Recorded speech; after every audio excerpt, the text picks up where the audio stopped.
jangan anggap sepele. Hipertensi paru berbeda dengan hipertensi biasanya. Cari tahu sekarang di Kiss in the Morning bersama Yayasan Hipertensi Paru Indonesia.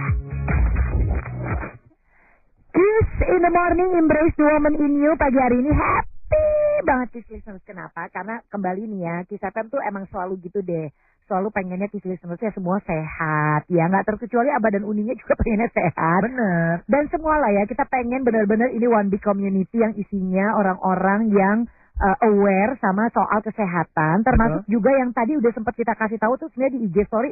Tentang apa sih, Bah? Ya jadi kalau misalnya nih, kita pernah nggak sih ngerasa capek kalau naik tangga? Betul. Ada jawaban nih, lu kurang fit aja. Iya. Nah, tapi ternyata nggak seperti sesimpel itu juga. Benar, gitu. benar. Nah, tapi sangat mungkin ya itu adalah tanda-tanda penyakit yang lain. Betul. Nah makanya kan kita dari tadi udah ngomongin soal penyakit-penyakit yang tiba-tiba parah. Jadi tadi pagi tuh kita udah ngomongin soal tiba-tiba parah. Pagi hari ini Kiss listeners ya, ini sebenarnya sih pernah dengar nggak sih, mau nanya dulu, pernah dengar nggak yang namanya hipertensi paru? Jujur gue belum pernah. Gue juga belum. Gue belum pernah dengar. Belum pernah. Istilah inilah gitu. Betul. Nah makanya Kiss listeners supaya tahu apa itu hipertensi paru, pagi hari ini adalah benar-benar kita akan ngobrol sama Yayasan Hipertensi Paru Indonesia atau YHPI ya. Dan ini ngobrolnya bakal seru banget bersama teman-teman dari Yayasan Hipertensi Paru Indonesia dan juga Dr. Leonardo Pasca Suciadi. Beliau ini adalah dokter spesialis jantung dan pembuluh darah. Selamat pagi semuanya. Halo. Selamat pagi. Dideketin tuh ngomongnya di depan mikrofon. Nah. Ya udah ada dokter. Dokter apa kabar dokter, sehat? Sehat, luar biasa. Luar biasa ya. Panggilannya Dokter Leo ya? Pasca. Oh, Dokter Pasca. Tapi lahirnya Pasca nih. Iya pastinya. Dokter Pasca, ini ada satu, nanti kita akan mengundang juga listeners untuk bertanya-tanya. Tapi kok ada sih yang namanya istilah ini nih? Kayaknya masih janggal di beberapa orang ya. Ada yang namanya hipertensi paru. Itu boleh nggak secara brief dulu diterangkan apakah hipertensi paru itu kondisi apa? Ya, jadi sesuai namanya ya, hipertensi itu berarti peningkatan tekanan. Cuman tekanan yang meningkat ini di tekanan di pembuluh darah paru, yang menuju paru, dari jantung kanan ke paru-paru. Itu yang akan menjadi topik kita, peningkatan tekanan menuju pembuluh darah paru-paru.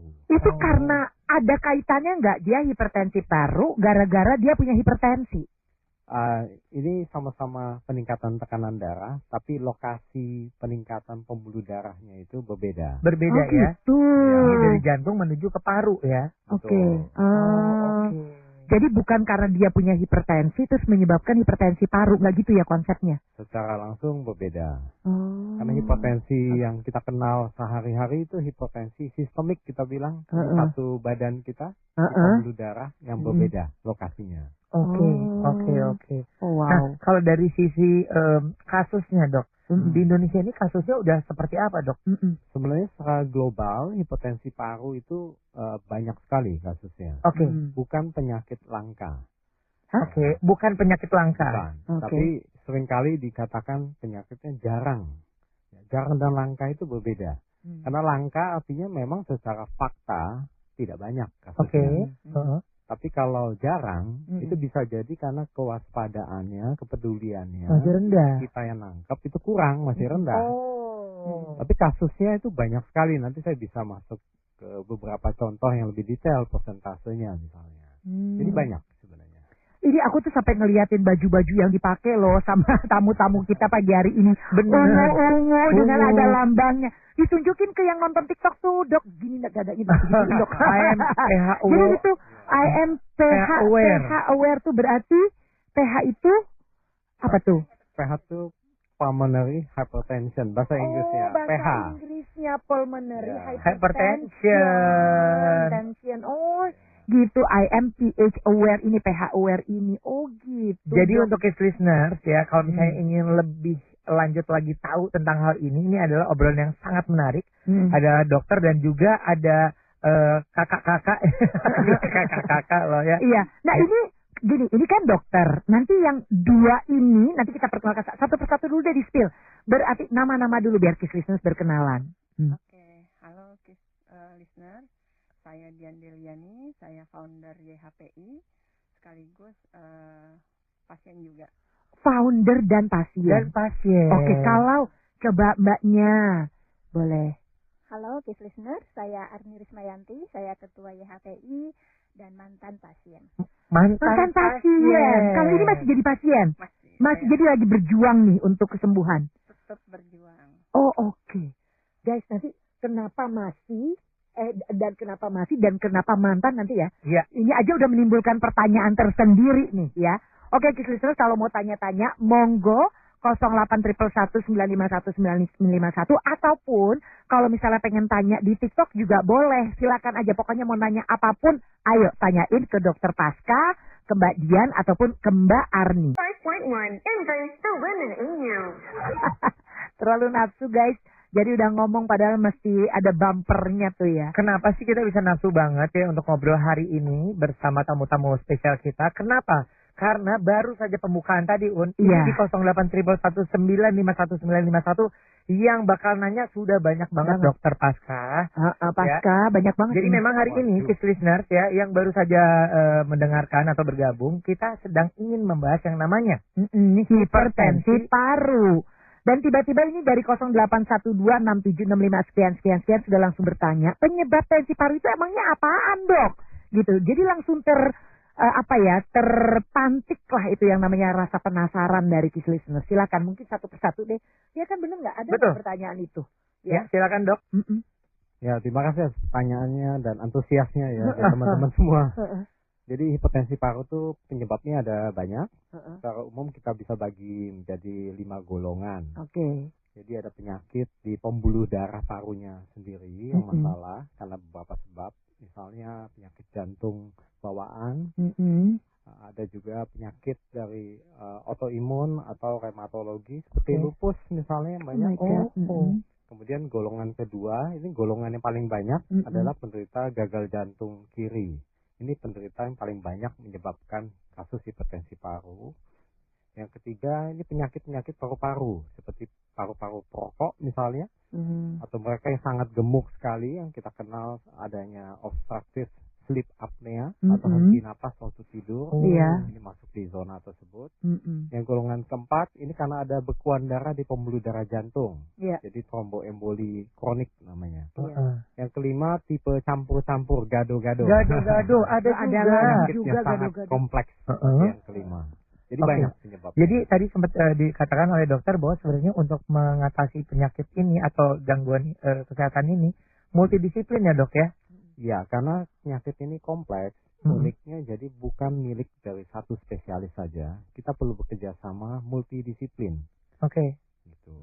Penyebab paling banyak hipertensi paru di belahan dunia manapun itu adalah gagal jantung kiri. Tapi itu tidak menjadi topik kita hari ini karena berbeda sekali nanti kalau bicara gagal jantung.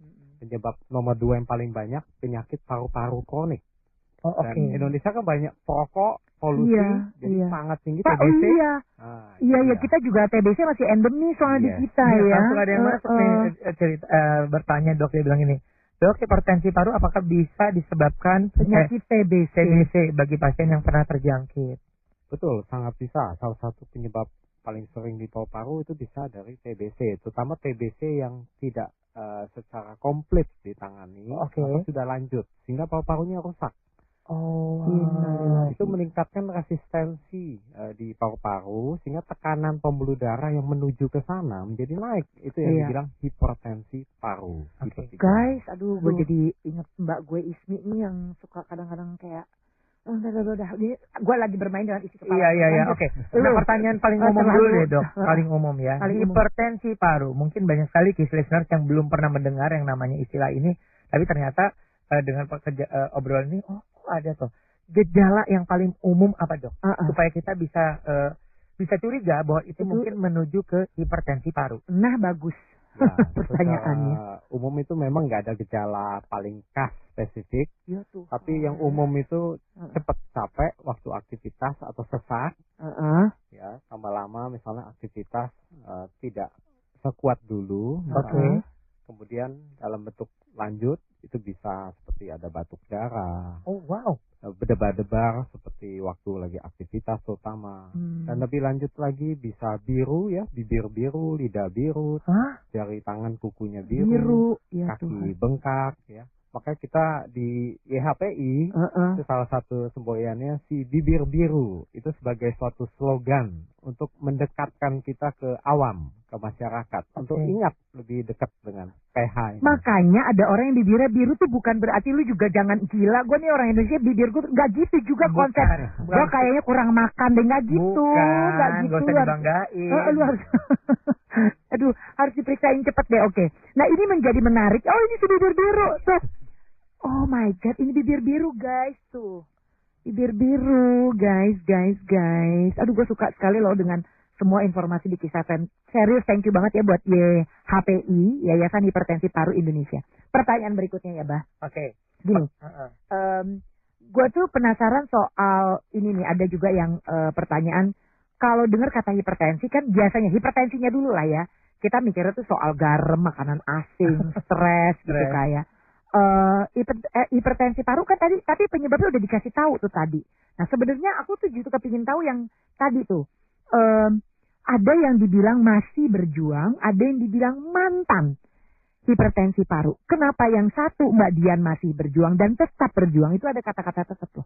Dan yang satu Mbak Arni bilang sudah mantan. Mungkin bisa ke Mbak Dian dulu, silakan. Oke, jadi kalau saya memang karena penyakit ini sudah progresif gitu ya. Jadi saya waktu terdiagnosa sudah terlambat gitu. Jadi tekanan di paru sudah terlalu tinggi. Kemudian juga kondisi secara pemeriksaan sudah tidak dimungkinkan untuk dikoreksi. Jadi jantungnya tetap bocor dan sudah menimbulkan tadi sindrom Eisenmenger. Apa itu Eisenmenger? Ya, Eisenmenger syndrome itu di mana darah itu berbalik dari apa ya doknya? Jantung kanan ke kiri. Bukan harus kiri ke kanan. Harusnya kalau tidak ada lubang ya nggak bercampur. Tidak bercampur. Oh, kalau bercampur itu bagaimana, Dok? Karena darah di jantung kanan kita kan darah kotor. Iya. Darah yang saturasi oksigennya rendah. Sehingga kalau dia bercampur dengan darah bersih di darah sebelah kiri jantung, maka saturasi badan kita secara sistemik akan anjlok. Sehingga hidup berdampingan dengan saturasi 80%, 90%. Itulah cikal bakal menjadi biru. Gitu. Saya saat ini kalau saturasi diukur itu paling tinggi 86. Ya. 86. Iya. Mbak, kok kayak kelihatan sehat-sehat aja ya, Mbak? Nih, swear. Tapi berarti biru loh, ini biru saya. Oh gitu, kalau diperhatikan kuku gitu-gitu ya? Ini biru. Oke. Nah, oh my god. Itu kondisi dari Mbak Dian. Nah, Mbak Dian tuh taunya tuh tiba-tiba apa nggak tahu tiba-tiba? Jadi memang waktu pemeriksaan itu tadi gejala tadi memang udah muncul ya. Jadi lelah, cepat lelah banget gitu. Kalau naik tangga itu berapa step itu harus berhenti, capek gitu. Dan saya pikir itu biasa gitu. Ketika ada pemeriksaan keseluruhan, ketahuan tuh jantung sudah bengkak gitu. Oke. Dan adanya PJB.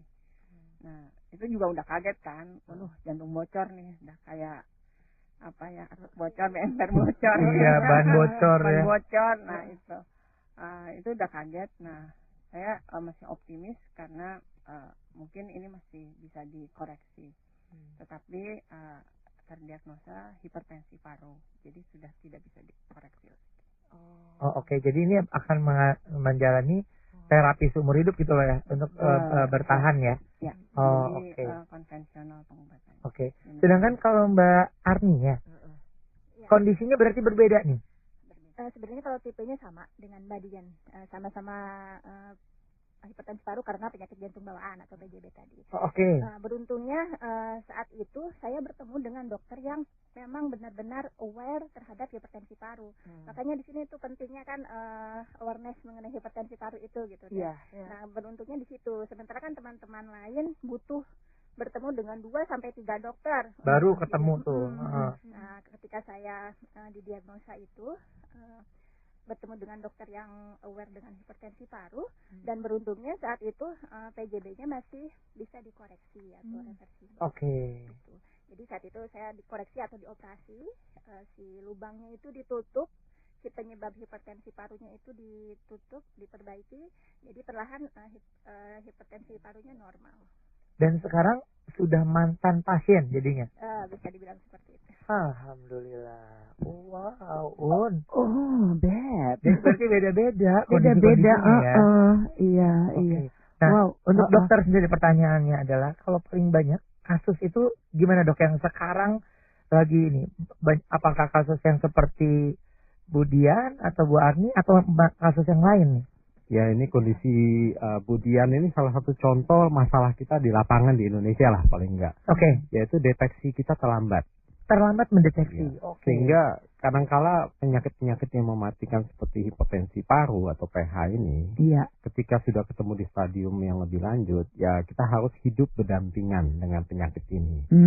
Bukan berarti dunia berakhir, enggak. Iya, contohnya kan? kemudian seger banget. Iya. Obat-obatannya pasti bagus, dikontrol dengan baik. Betul. Ya. Betul. Tapi tujuan kita adalah menangkap kasus-kasusnya di stadium seawal mungkin, karena PH itu bisa sembuh, bisa diobatin kalau timingnya tepat untuk diobatin. Jadi bisa sembuh, bisa diobatin kalau timingnya tepat. Makanya tadi ya, Kids Listeners, balik lagi bersama kita berdua ngomongin tentang hipertensi paru. Iya, nah. Hipertensi paru merupakan kondisi terjadinya peningkatan tekanan darah pada pembuluh darah paru. Tekanan darah tinggi tersebut terjadi karena arteri paru-paru menyempit atau menebal, Kids Listeners. Sehingga jantung kanan harus bekerja ekstra keras untuk memompa darah ke paru-paru. Nah, untuk itu Yayasan Hipertensi Paru Indonesia hadir untuk memperjuangkan kualitas hidup pasien hipertensi paru di Indonesia agar menjadi lebih baik. Memang pagi hari ini kita kedatangan teman-teman dari Yayasan Hipertensi Paru Indonesia. Kalau tadi tuh nonton di TikTok mungkin kelihatan ya obrolan kita tuh yang benar-benar sampai detail-detailnya bahwa yayasan ini dibentuk oleh para pasiennya sendiri. Benar gitu. ya, benar seperti itu ya. Karena pasien-pasiennya ingin berjuang untuk bisa sharing informasi, ya kan. Dan tadi kita baru aja juga melakukan ini loh challenge. Ada challenge. Jadi gini, ada 2 orang yang hadir di sini. Yang satu adalah Mbak Dian. Mbak Dian ini masih struggling dan juga masih maintain lah ya, supaya bisa mendapatkan kepulihan. Terus katanya kalau mau ngerasain bernafas seperti saya sehari-harinya, beliau ngasih kita itu adalah sedotan, listeners. Jadi yang challenge-nya adalah kita menutup hidung dan kita bernafas dengan mempergunakan sedotan ini. Iya. Dan itulah cara Mbak Dian bernafas atau rasanya Mbak Dian bernafas sehari-harinya. Ini kita hanya duduk doang, Un. Iya. Belum sambil mondar-mandir, Iya. naik tangga, seperti itu ya Mbak ya. Iya. Oh, jadi memang berarti gini, kegiatan-kegiatan fisik itu dijalankan oleh Mbak Dian atau dihindari? Oke. Kalau kegiatan fisik berat itu dihindari memang. Iya. Jadi yang terukur sama ini kira-kira bisa atau enggak. Karena itu maintain manajemen tenaga juga, pikiran, semua itu harus kita jaga gitu. Jadi kalau misalnya kita udah aktivitas sehari, berarti harus istirahat sehari lagi. Itu aja yang bisa memperpanjang kesehatan jantungnya gitu ya. Oke. Nah, sekarang dokter, kalau hipertensi paru ini sebenarnya tuh apa sih yang akan menyebabkan kalau tidak tertangani gitu loh dengan baik dan benar? Silakan dokter. Ya, konsekuensi final dari PH itu adalah terjadinya beban di jantung sebelah kanan, sehingga akan terjadi kondisi yang namanya gagal jantung kanan. Ini kondisi yang fatal. Boleh diingatkan dulu dok, apa yang terjadi di jantung kanan, apa yang terjadi di jantung kiri sebenarnya? Ya, jadi sirkulasi badan kita ini kan dari semua sistem vena, pembuluh darah dari badan, tangan, kaki, otak, semuanya akan kembali ke jantung, masuk ke sisi kanan jantung. Kanan jantung dulu. Nah, jantung kanan ini gunanya darah kotor kan ini, darah kotor yang ditampung akan dipompakan ke paru-paru supaya disubstitusi untuk oksigennya menjadi lebih tinggi, menjadi darah bersih.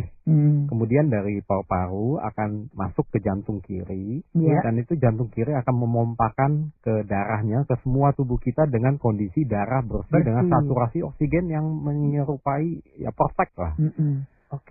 Nah, jadi ketika terjadi suatu tekanan darah menuju paru-paru yang tinggi, itu akan membebani jantung kanan karena dia harus memompa darah si kotor ke paru-paru. Sehingga lama-lama jantung kanannya bengkak dan lemah dan namanya gagal jantung. Gagal jantung kanan berarti. Iya. Oh wow. Kondisinya gitu. Takut. Iya. Nah, ini ada pertanyaan gini. Terus kalau misalkan tadi ya Mbak Arni, kalau Mbak Arni ketahuannya kapan Mbak Arni? Ketahuan hipertensi paru gara-gara apa ketahuannya? Akhir 2014. Waktu itu batuk, flu, nggak kunjung sembuh gitu. Ini dah. Seminggu. Waduh. Batuk flu berat itu. Iya. Sembuh seminggu atau paling lama sebulan, kambuh lagi begitu selanjutnya sampai ada tahap udah nggak kuat nih. Lari ke IGD, dimasukkan ke IGD, observasi, sempat dikira suspek TB. Tapi setelah dicek ternyata bukan. Ternyata hipertensi paru karena penyakit jantung bawaan gitu. Oh, jadi setelah TB tidak terbukti, ini kecurigaan langsung ke... Ya, awalnya dicurigai TB karena sempat batuk. Parah. Batuk-batuk tidak berhenti gitu kan. Awalnya dicurigai itu, ternyata periksa ternyata negatif, baru diketahui hipertensi paru. Oh wow, oke. Dok, ini ada lagi pertanyaan di 08111951 Terima kasih ya Kids Listeners ya, karena aktif banget untuk bisa menanggapi permasalahan yang penting ini. Saya Rama, izin tanya dong ke dokter pasca, dia bilang gitu. Juli lalu saya tuh habis operasi bypass jantung karena ada kebocoran dan katupnya diperbaiki. Pertanyaannya adalah, apakah ada potensi terkena hipertensi paru pasca operasi jantung? Dan mitigasinya saya harus lakukan apa dok kalau misalnya terjadi? Ya, untuk operasi bedah jantung secara langsung sih tidak berkorelasi langsung ya ke pH. Tetapi ini tergantung dengan situasi awal sebelum maju operasi nih, karena ada katupnya bocor. Apakah sudah dalam stadium gagal jantung atau belum saat itu? Saat itu. Karena gagal jantung jangan lupa penyebab paling sering pH di mana-mana. Sehingga mungkin saudara Rama bisa cek setelah operasi bedah jantung, bukan berarti selesai semua masalah. Cek di dokternya, kemudian lakukan ekokardiografi atau USG jantung. Nanti bisa dinilai sinyal-sinyal apakah ada kemungkinan gagal jantung dan pH di situ. Oke, udah terjawab ya Rama ya. Terima kasih udah nanya ya. Sebenarnya kalau di gue ya, gue tuh tertarik untuk inilah ya, kita dengerin dulu, listen to our body ya. Kayak misalnya capek, gampang capek tadi itu ya kan. Terus kemudian kedua, jadi kayak misalnya kita kok jadi benci sama tangga, orang-orang gak ada yang benci tangga, kita benci sama tangga ya say, ya kan gitu kan. Tapi karena di lu tuh bencinya karena lu ngos-ngosan gitu kan, bukan juga serta-merta benci, karena emang ada efeknya, gak nyaman. Betul. Nah, efek gak nyaman itu loh, kan kalau orang nyaman-nyaman aja ya capek-capek tapi nyaman-nyaman aja gitu, ini ada yang pengen gak nyaman. Nah kemudian kedua, kayak tadi batuk-batuk itu juga tuh, itu juga membuat gue tuh jadi berpikir bahwa kita gak bisa seenteng itu, karena ada pertanyaan dari TikTok begini. Jadi kalau supaya kita bisa terdeteksi dini itu, sebaiknya pemeriksaannya kemana, dokter jantung kah atau ke dokter paru kah? Atau dengan cara apakah yang paling enak supaya kita tuh nggak tiba-tiba nggak, topik tadi pagi itu adalah tiba-tiba parah gitu loh dok, gitu. Gimana dokter? Ya, ini pertanyaan pentingnya, tapi ini tergantung lewat penyakit apa nih. Jadi yang pertama kali yang kita tahu siapa saja yang beresiko untuk pH. Jadi ada beberapa kasus yang banyak, misalnya penyakit jantung bawaan, itu kan ranahnya dokter jantung atau dokter anak di bagian itu bisa akan dideteksi ke arah pH pasti. Kemudian ada juga penyakit-penyakit yang lagi kita mencoba angkat kewaspadaannya dari teman-teman spesialis yang lain juga, misalnya penyakit lupus, penyakit autoimun yang lain, rheumatologi, penyakit-penyakit paru kronik seperti paru perokok, maupun TBC yang sudah tahap lanjut, pasien-pasien cuci darah rutin, itu juga prevalensinya sekitar 30% akan mengalami pH seiring waktu. Nah, kalau lupus itu dan systemic sclerosis itu salah satu penyakit di rheumatologi, itu sekitar 10-15% dan penyebab salah satu pH yang paling sering di dunia barat. Di Indonesia mungkin yang paling banyak dilaporkan di luar kasus paru-paru dan gagal jantung tadi, itu adalah kasus penyakit jantung bawaan seperti yang Mbak Almi tadi sama Mbak Tian, itu yang cukup banyak di Indonesia. Tapi bukan berarti itu kasus yang paling banyak di lapangan. Ini karena kita harus mengumpulkan kewaspadaan lebih tinggi dari teman-teman spesialis lain untuk screening pasien-pasien dengan lupus misalnya, pasien dengan penyakit paru kronis. Jangan lupa ada kemungkinan PH screening dimulai lewat spesialis masing-masing tersebut. Nah, nanti setelah itu baru ada protokol algoritma untuk diagnosisnya. Dan itu semua protokol diagnosis itu mayoritas adalah di dokter jantung yang khusus expert di PH. Paling gampangnya di ekokardiografi, USG jantung, EKG kalau bentuk lanjut kelihatan. Ronsen mulai kelihatan kalau stadium lanjut, kemudian nanti ada pemeriksaan tambahan nuklir dan sebagainya, dan kemudian paling akhirnya adalah kateter jantung kanan. Pemeriksaan invasif. Itu baru ketok palu lah ya kalau di kateter jantung kanan, itu baru ibarat kata tegak diagnosanya bahwa lu lah tuh si kena si PH ini. Ini ada yang nanya lagi dok, apakah hipertiroid juga berisiko untuk bisa menuju ke PH ini? Ya secara umum sih tidak hubungan secara langsung. Ya. Jadi nggak terlalu sering kasusnya untuk menuju ke PH secara langsung. Sudah terjawab ya tadi yang ada di TikTok ya. Terus ada yang bilang, ada Yudia yang bilang sebenarnya ini memang termasuk invisible sickness, ada ketidaknyamanan juga kalau di transportasi umum mungkin. Iya. Gitu boleh cerita? Betul. Jadi pasien PH seperti saya atau teman-teman yang lain, jadi kalau naik angkutan umum itu memang disangkanya sehat aja gitu ya, padahal mereka nggak tahu kalau beban jantung kita lagi berdebar kah, lagi sesak kah, atau lagi itu, jadi nggak terlihat gitu. Jadi saya punya pengalaman di komuter itu, saya terlihat sehat, duduk di kursi prioritas, disuruh berdiri. Mbak, tolong ada yang hamil. Aduh, saya juga kan sakit, tapi tidak terlihat. Karena tidak terlihat itu, jadi saya terpaksa berdiri. Padahal, aduh, ini jantung lagi dangdutan itu. Lagi dangdutan, Mbak. Gue sekarang jadi ini loh, jadi justru, itu ya. Kita nggak boleh ya berpikir dia sehat, dia apa. Kita nggak pernah tahu penyakit dia tuh apa gitu loh. Mbak, ya Allah Mbak Dian. Gue seneng deh denger ini, maksudnya, ini senang pengalaman. Bukan seneng denger sharingnya bahwa membuat kita tuh bisa lebih berempati gitu loh. Lebih berempati karena mendengar ini yang membuat tumbuh empati gue tuh bisa gue tumbuhkan gitu. Iya benar. Itu sih sebetulnya. Oh wow. Pertanyaan masih banyak nggak, coba lihat. Ini pertanyaan masih banyak tapi waktu ya. Kita tunggu dulu sekali lagi ya. Baru kita ngobrol lagi. Sorry guys, sabar ya.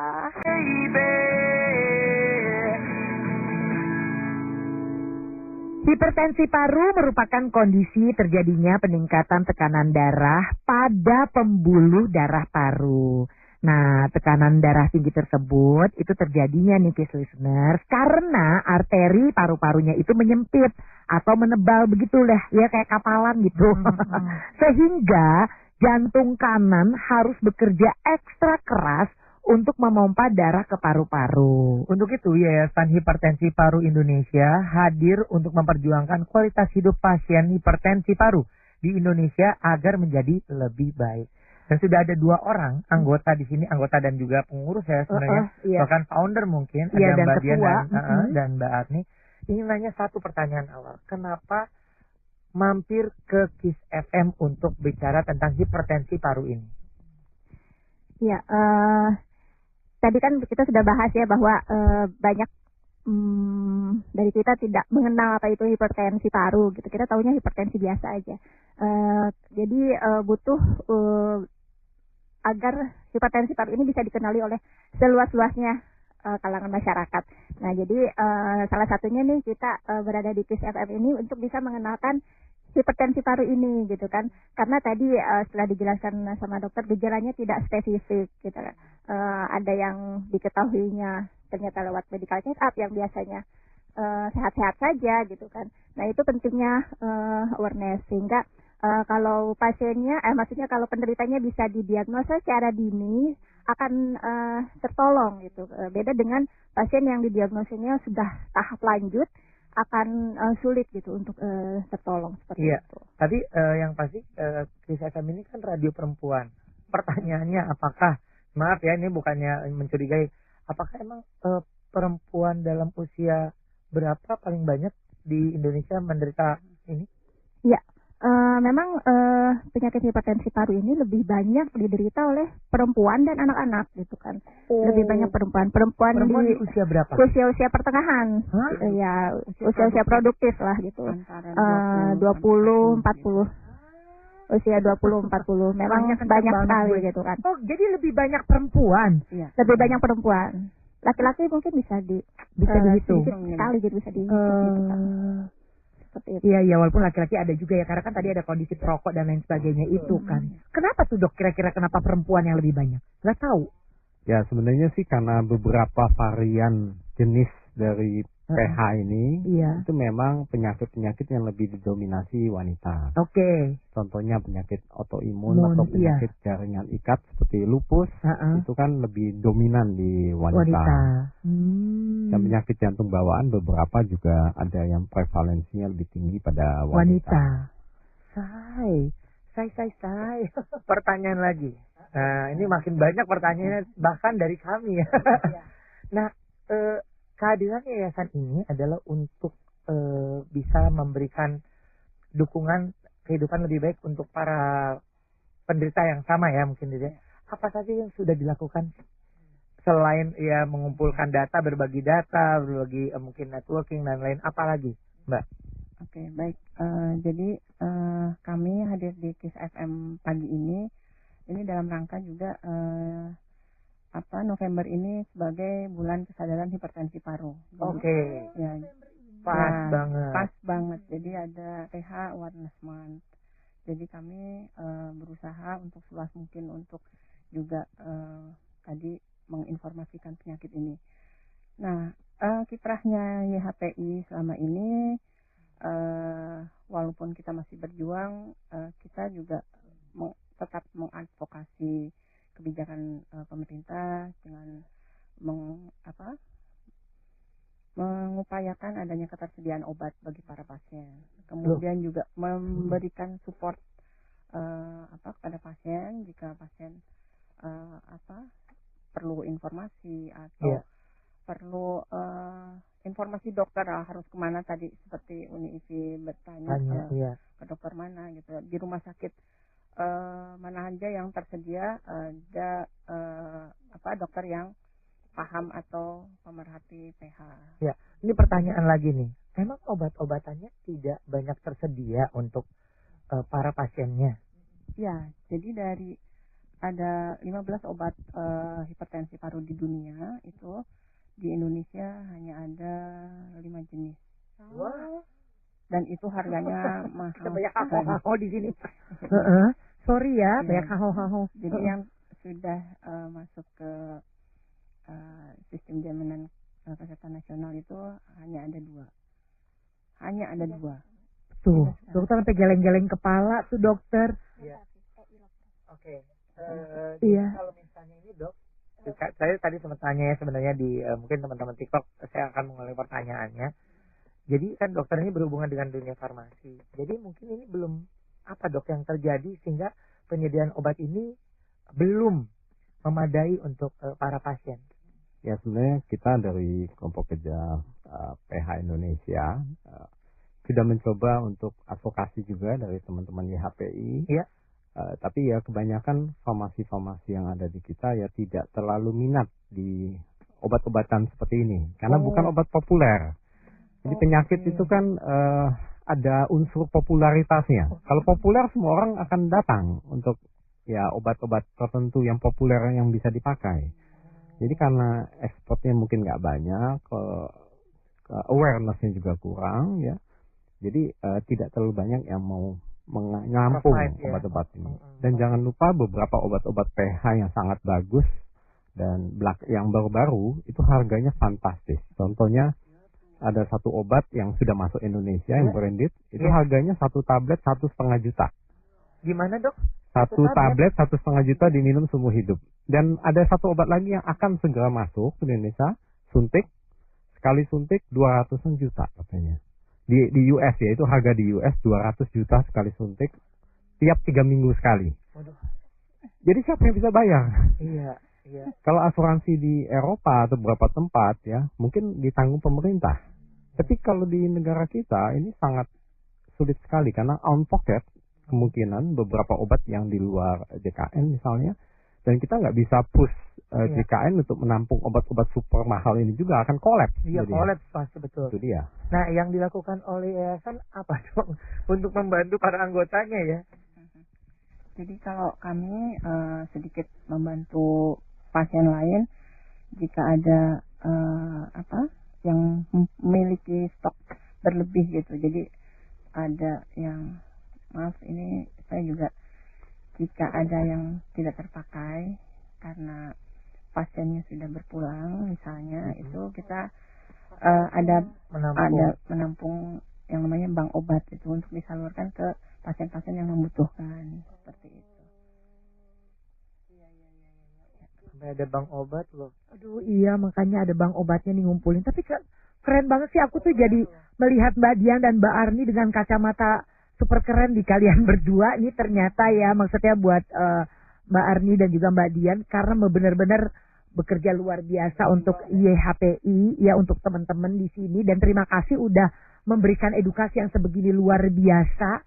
Suka banget dengan topik hari ini pembahasannya. Dan sekarang udah ada berapa membernya tadi? Sekarang ada kurang lebih ada 2.600-an. Iya, 2.600-an member Indonesia, dari seluruh Indonesia. Gitu, ya. Nah, tuh teman-teman silakan itu ya kalau misalnya perlu ada buat keluarga atau siapa gitu kan yang membutuhkannya. Abah, ini kayaknya waktu kita sudah habis ya. Ini sudah lewat dan jam 10. Mau diterusin lagi, Bah? Iya, dokter, kalau misalnya ada yang mau dokter sampaikan kepada siapapun lah ya yang perlu tahu tentang hipertensi paru, apa yang mau dokter sampaikan? Yang pertama, langkah yang terpenting untuk penyakit-penyakit yang sangat fatal seperti ini adalah mendeteksi sedini mungkin. Yeah. Oleh karena itu kita ada dua aspek yang harus kita perjuangkan. Satu, teman-teman YHPI sudah melakukan luar biasa ke komunitas masyarakat seperti hari ini yang kita lakukan. Dan tugas kami di kelompok kerja PH Indonesia di bawah Perki, kita juga ingin mengumpulkan dari teman-teman spesialis lain untuk juga aware tentang penyakit ini. Supaya mereka merefer untuk kita evaluasi dan deteksi sedini mungkin. Oke. Jadi kewaspadaan, awareness itu langkah paling penting dalam mendeteksi penyakit-penyakit yang mematikan atau penyakit yang sulit dan penyakit langka. Itu langkah yang terpenting dan kita masih di situ posisinya. Masih di situ ya, masih diperjuangkan di situ ya. Iya. Yes. Jadi sekali lagi semoga bermanfaat. Siapa tahu mau ketemu lagi, monggo. Pokoknya kisahkan terbuka buat teman-teman dari Yayasan Hipertensi Paru Indonesia. Anytime, anywhere ya, tenang aja. Kita bisa atur-atur waktu. Bisa ngobrol pagi, bisa ngobrol di sore hari sama dengan Aldo Turangan. Kali kan kadang-kadang suka gitu tuh, pendengar sore sama pendengar pagi rada beda ya. Kadang gitulah namanya radio ya.